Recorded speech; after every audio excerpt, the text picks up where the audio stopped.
y mirándolas. ¿Qué es lo primero que tenemos que hacer para evaluar a una víctima? Evaluar el estado de conciencia. Tenemos que saber si esa persona está consciente o inconsciente. ¿Cómo podemos saberlo? Y si está inconsciente es porque no nos responde. Nosotros le estamos hablando y no responde. Muy bien.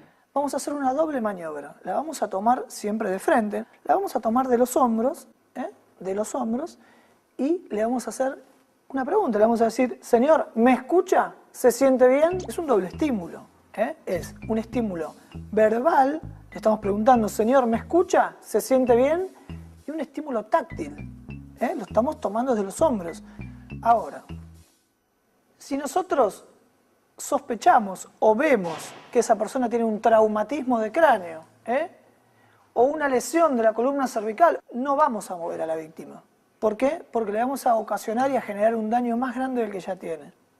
¿Qué vamos a hacer después? Vamos a chequear si esa víctima respira, si tiene pulsos o si tiene sangrados. ¿Cómo vamos a evaluar si esa persona respira? Vamos a acercar nuestra oreja y nuestra cara a la cara de la víctima y vamos a mirar, a escuchar y sentir movimiento respiratorio de esa persona, o vamos a escuchar que por ahí tiene algún ruido respiratorio, ¿está bien? Si esa víctima respira y tiene pulso, vamos a colocarla, como dice acá, en posición lateral de seguridad, si está inconsciente. Repasando. Ante una emergencia o urgencia, los pasos a seguir son: evaluar el estado de conciencia de la víctima. Ante un traumatismo de cráneo y la sospecha de una lesión de columna cervical, no se debe mover al accidentado. Chequear si la víctima respira, si tiene pulso o si tiene sangrados. Si respira, tiene pulso y permanece inconsciente, se la debe colocar en posición lateral de seguridad. Para comprobar si una víctima tiene pulso, el auxiliador debe palpar sobre las arterias superficiales de la muñeca o en el cuello el pulso carotídeo. A los niños se les toma en la parte interna del brazo. Luego, se debe realizar un examen de la víctima palpando el cuerpo de la cabeza a los pies para detectar la presencia de fracturas o heridas. ¿Qué es el pulso? El pulso es la expresión de la actividad del corazón. Ahora bien, si nosotros tenemos pulso radial, significa aproximadamente que vamos a tener una presión arterial más o menos acorde con la vida. ¿Está bien? Ahora, si nosotros no tenemos pulso radial y tenemos pulso central o carotídeo, vamos a tener la presión muy baja y eso significa que esa persona, si nosotros no vemos que esa persona haya sangrado externamente, puede llegar a tener algún tipo de complicación cardiológica. Por lo tanto, esa persona puede entrar en shock. Si esa persona entra en shock, es una emergencia. Entonces, el pulso radial lo vamos a tomar sobre la arteria radial, que está ¿dónde? Está apoyado acá en estos huesitos de la muñeca, por debajo del dedo pulgar. Entonces buscamos si esa persona tiene un latido. ¿Siempre con dos dedos? ¿Con estos dos dedos? Sí. Buscar el pulso radial, exactamente, muy bien. Está vivo. ¿Sí? ¿Le sentís el pulso radial? Bueno, a ver, todos a su compañero me gustaría que le tomen el pulso radial. ¿Lo buscamos dónde? Por debajo, con estos dos dedos, con la yema de los dedos, por debajo del dedo pulgar. Ese es el pulso radial. Y el otro lugar donde vamos a ir a buscar el pulso es el pulso carotídeo, que es el pulso central, que es de la línea media, de la tráquea, 2 o 3 centímetros para ambos lados. Si tómenselo ustedes, con los mismos dos dedos sentimos el latido. ¿Se lo sienten? Bueno. Entonces dijimos que en los adultos vamos a tomar el pulso en las arterias superficiales de la muñeca o el cuello. Y en los niños vamos a tomar el pulso, ¿dónde? En la parte interna del brazo, lo que se llama el pulso braquial. ¿Cuáles son más o menos los valores normales del pulso? En los neonatos, que es lo que llamamos desde el nacimiento hacia el mes, alrededor de 130, 140 pulsaciones por minuto. Rápido, ¿no? En los chiquitos. En los lactantes, que es aproximadamente hasta el año de vida, entre 80 y 120 latidos por minuto. En los niños, entre 80 y 100, En los adultos, entre 60 y 100 latidos por minuto aproximadamente, y ya en los mayores de 60 años, entre 50 y 90 latidos por minuto.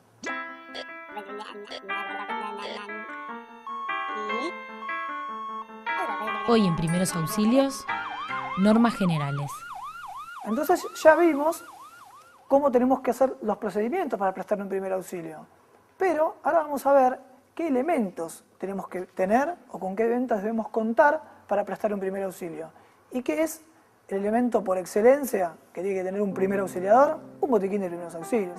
El botiquín de primeros auxilios es un recurso indispensable para todo auxiliador que tenga que asistir a una víctima hasta la llegada de la atención médica. Es importante que sea transportable, que se encuentre en un lugar accesible y que esté organizado y limpio. Los elementos básicos con los que debe estar equipado son gasas estériles y compresas, guantes descartables, algodón, solución fisiológica, povidona iodada, bajalenguas, jabón líquido, vendas, alcohol al 70%, agua oxigenada, termómetro, hisopos, cinta adhesiva, tijera, clorexidina, linterna, pañuelos descartables, bolsas descartables. Ya vimos entonces cómo vamos a ejercer los primeros auxilios, qué son los primeros auxilios, pero falta una cosa muy importante. Nosotros vamos a prestar el primer auxilio, pero después debe venir personal médico especializado para hacerse cargo de la situación.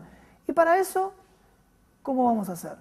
Vamos a llamar al número de emergencias, ¿no es cierto? Que en la Argentina todos saben cuál es el número de emergencias. 107. Muy bien. En la Argentina, el número nacional de emergencias es el 107. Este número, acuérdenselo siempre. En cualquier lugar de la Argentina, nuestro número nacional de emergencias es el 107. ¿Está? Al 107 podemos llamar desde un celular, desde un teléfono público o un teléfono de línea. Para tener en cuenta, si nos encontramos en el conurbano bonaerense, el llamado al 107 lo debemos realizar desde un teléfono de línea o público. Si lo hacemos desde un celular, nos comunicaremos directamente con el Servicio de Emergencias de la Ciudad Autónoma de Buenos Aires, SAME. Lamentablemente, en el ámbito por lo menos del conurbano bonaerense, si llamamos desde un teléfono celular al número nacional de emergencias, que es el 107, nos comunicamos con el Servicio de Atención Médica de Emergencias de la Ciudad de Buenos Aires, que es el SAME. ¿Cómo podemos solucionar esto? Llamando desde un teléfono de línea, teléfono de una casa, de un hogar, de un negocio, o un teléfono público.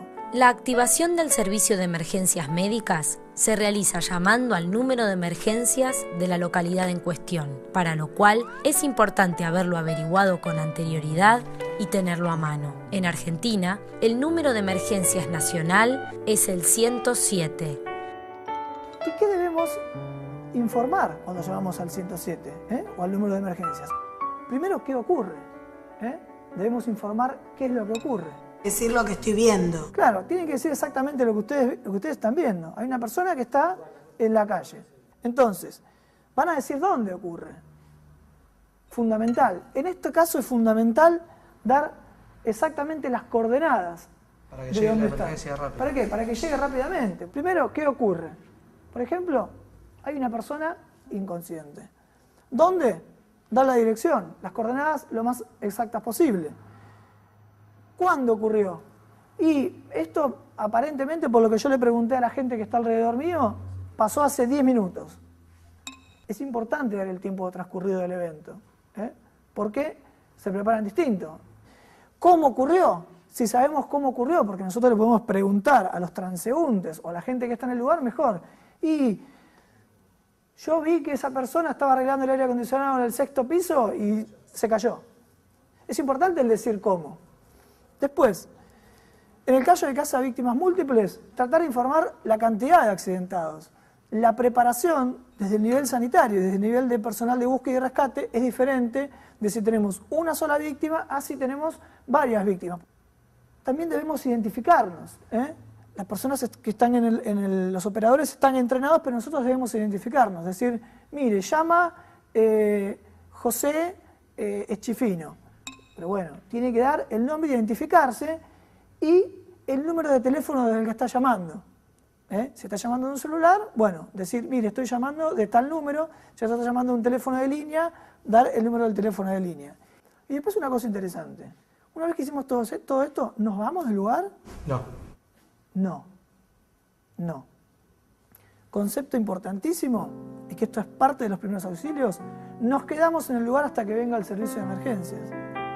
Y cuando viene el servicio de emergencias, nos presentamos y le decimos, yo fui el que llamé. ¿Está bien? Y le informamos, nosotros en el lugar, lo mismo que ya habíamos informado. La persona encargada de comunicarse debe informar con tranquilidad. ¿Qué ocurre? ¿Dónde ha sucedido? ¿Cuándo ha sucedido? ¿Cómo ha sucedido? El número de accidentados, quién llama y número de teléfono desde el cual se realiza la llamada. Yo quería agradecerles a ustedes por haber venido. La verdad que el agradecido soy yo. Quiero que esto sea un ida y vuelta. A mí me toca estar en este lugar para transmitirles mis conocimientos, pero yo también quiero tener conocimientos, adquirir las cosas que ustedes me pueden transmitir a mí. Y la verdad que bueno, estoy orgulloso de estar acá y quisiera yo agradecerles a ustedes por estar acá. Así que muchísimas gracias.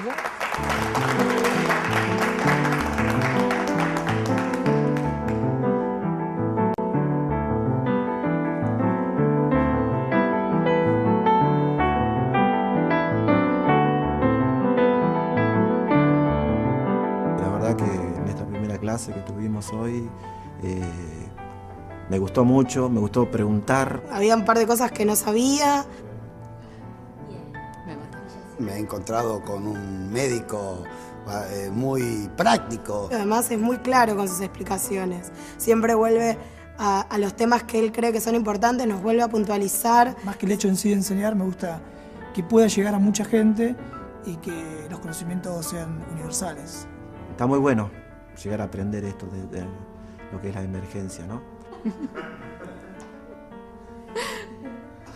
O sea, nunca está de más aprender cosas nuevas. El saber qué hacer es muy importante, ¿sí? Me gusta mucho. Estamos todos los a la cuenta de 3 todos los primeros auxilios. 1, 2, 3. ¡Primeros auxilios!